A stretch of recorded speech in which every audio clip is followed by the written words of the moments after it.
আজকে হঠাৎ করেই কাকি বলল যে চল একটু ঘুরে আসি। প্রথমে আমি না বলেছিলাম, কিন্তু পরে ভাবলাম বাড়িতে তো বসেই থাকবো, তার থেকে কাকির সঙ্গে একটু ঘুরে আসি। কাকির বাপের বাড়ি তো আমাদের বাড়ি থেকে বেশিটা দূর না, তার জন্য ভাইকে কাকির বাপের বাড়িতে রেখে এসেছি। কারণ ভাই এত দুষ্টু, ওকে নিয়ে কোথাও যাওয়া যায় না। আমরা যখন শান্তিপুর যাই বা স্টেশনের কাছাকাছি কোনো কাজে গেলে এই বাড়িটার যে আয়নাটা আছে এখানে আমরা তাকাবোই একবার।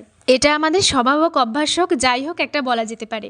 মায়ের কাছ থেকে বাড়ি থেকে টাকা নিয়ে গেছিলাম শাড়ি কিনবো বলে, বোনের বিয়ের জন্য। কিন্তু ওখানে গিয়ে না কম্বলগুলো রাস্তা থেকে এতটা ভালো লাগছিল দেখে ওখান থেকে কম্বল কিনে নিয়ে চলে আসলাম ওই টাকা দিয়ে। যাই হোক, বাড়িতে এসে দেখি বোনের বিয়ের প্যান্ডেল শুরু হয়ে গেছে। বিকেলবেলাতে বোন বলল যে চল একটু মাঠ থেকে ঘুরে আসি। মাঠে গিয়ে দেখি রিয়াদের জমি থেকে রিয়া শস্য কাটছে।